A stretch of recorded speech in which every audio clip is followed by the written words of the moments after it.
राधे राधे, जय श्री कृष्ण। एक बात आपसे पूछता हूं, अगर कोई भी माता पिता इस वीडियो को देख रहे हैं तो उनसे मैं एक बात पूछना चाहूंगा कि अगर आपको अपने बच्चे को जगह देनी है तो आप उसको वो जगह कहाँ देंगे? क्या आप उसे अपनी चरणों में जगह देंगे या आप उसे अपने हृदय में जगह देंगे? आसानी सी बात है। कौन माँ बाप चाहेगा कि उसके बच्चे चरणों में पड़े? वो हमेशा अपने बच्चों को अपने हृदय में रखते हैं। लेकिन ये बड़ी विचित्र बात है, ये बड़ी विचित्र बात है कि जब कोई ऐसा कहता है कि हे ईश्वर, मुझे तेरे चरणों में जगह मिल जाए तो मैं धन्य हो जाऊंगा, तो आपको क्या लगता है वो जो परमपिता परमेश्वर है वो खुश होता होगा? वो कतई ही खुश नहीं होता है। वो कतई ही खुश नहीं होता है। जब आप अपने बच्चे को नीचे नहीं रख सकते, आप हमेशा उसे अपने मन में रखते हैं, तो वो तो हम सब के माता पिता हैं, तो वो कैसे आपको अपने कदमों पे रखेंगे, चरणों में रखेंगे? वो तो हमेशा आपको अपने मन में रखते हैं। लेकिन भूल उनकी नहीं है, भूल हमारी है, क्योंकि हम जानते हैं कि हम इस लायक नहीं हैं। हम ये जानते हैं कि हम इस लायक नहीं हैं कि हम ईश्वर के मन में अपने आप को बसा सके। इसलिए हम क्या कहते हैं? हम ये कहते हैं कि भाई आपके चरणों में जगह मिल जाए तो मैं धन्य हो जाऊंगा। ये बात बड़ी अजीब है, लेकिन जरूरी है ये बताने के लिए संसार को कि आप जैसा सोच रखते हैं वैसा ही ईश्वर फिर आपको दृष्टिकोण देता है और फिर वैसा ही आपका जीवन हो जाता है।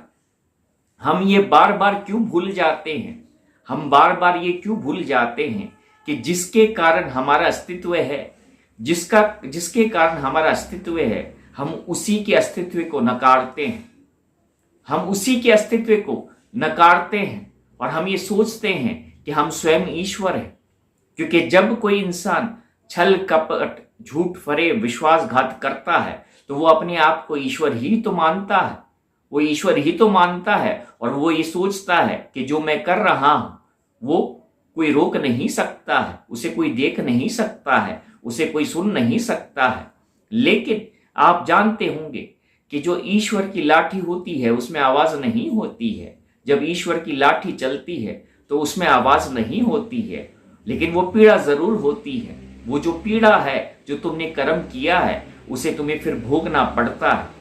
मुझे कोई फर्क नहीं पड़ता है कि जो लोग मेरी बातों को अजीब लेते हैं, उसके कारण मैं चिंतित होता हूं, क्योंकि मैंने अपने जीवन में एक चीज जानी है और ये बड़ी तपस्या से जानी है कि तुम क्या हो वो तुम्हें स्वीकार करना है, तुम्हें वही जानना है, और बाकी कोई तुम्हारे बारे में क्या सोचता है, क्या देखता है, ये तुम्हारे लिए जानने योग्य नहीं है। ये वीडियो मेरे लिए मैंने नहीं बनाया कि कौन मुझे स्वीकार कर रहा है या कौन मुझे अस्वीकार कर रहा है, लेकिन सबसे पहले आप अपने आप को तो स्वीकार करें। सबसे पहले आप अपने आप को तो स्वीकार करें, अपनी यथार्थ को स्वीकार करें, अपने सत्य को स्वीकार करें, तो फिर आपको किसी और को स्वीकार करने की जरूरत नहीं पड़ेगी। इंसान अपने आप से ही तो भागता है। इंसान भागता किससे है? वो अपने आप से ही तो भागता है, और जो है उसके साथ में वो सोचता है कि ये कुछ नहीं है, कुछ और पालूं अपने जीवन में, कुछ और पालूं अपने जीवन में, और इस तरह से वो अपनी जिंदगी को बर्बाद कर देता है। कुछ पाने की चाह गलत नहीं है, लेकिन कुछ है उसकी कदर नहीं करना, ये सबसे बड़ी बेवकूफी होती है इंसान की। आज हम जिस समय में प्रवेश कर रहे हैं, आने वाले समय में ये जो कटु सत्य है हम सबको फेस करना पड़ेगा। या तो उसे आराम से आज ही स्वीकार कर लें, या फिर कल प्रकृति आपको एक कटु सत्य को स्वीकार करने के लिए विवश कर देगी। जिन्हें लगता है उन्हें तैरना आता है, जो ज्यादा समझदार हैं, वो बड़े ध्यान से मेरी इस बात को सुने, समझे, जाने कि जब बड़ी आंधी और तूफान आती है, जब कोई बड़ी आंधी या तूफान आती है, तो चाहे आप कितने ही अच्छे तैरना जानते हो, लेकिन आपको उस लहर पर ही फिर विश्वास करना पड़ता है कि वो आपको कहाँ लेके जाती है, क्योंकि वो फिर अनकंट्रोलेबल होती है। आप उसे कंट्रोल नहीं कर सकते हैं। तो जब कंट्रोल पूरा उस ईश्वर के ही हाथ में है, तो हम अपने हाथ में क्या कंट्रोल कर सकते हैं? हम अपने हाथ में सिर्फ अपने कर्म ही कंट्रोल कर सकते हैं। और जिसने जो कर्म किया है उसे आज नहीं तो कल ये जो सृष्टि है उसका फल जरूर देती है। तो अब उस समय वो कर्म का है, उस फल का है।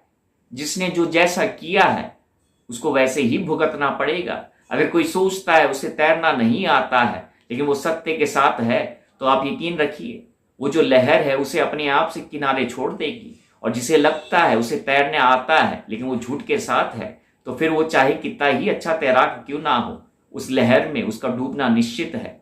बात कड़वी है लेकिन जरूरी है।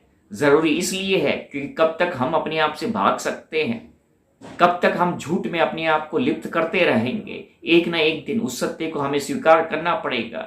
और जितना जल्दी हम कर सकते हैं उतना ही अच्छा है हमारे जीवन के लिए। नहीं तो बहुत देर हो जाएगी, और फिर बहुत देर हो जाएगी फिर हम सोचते बैठेंगे कि जब कल मेरे पास मौका था तो मैंने ये गलती क्यों की, और आज मेरे पास मौका ही नहीं तो इस बात को फिर मैं क्यों सोचता हूं।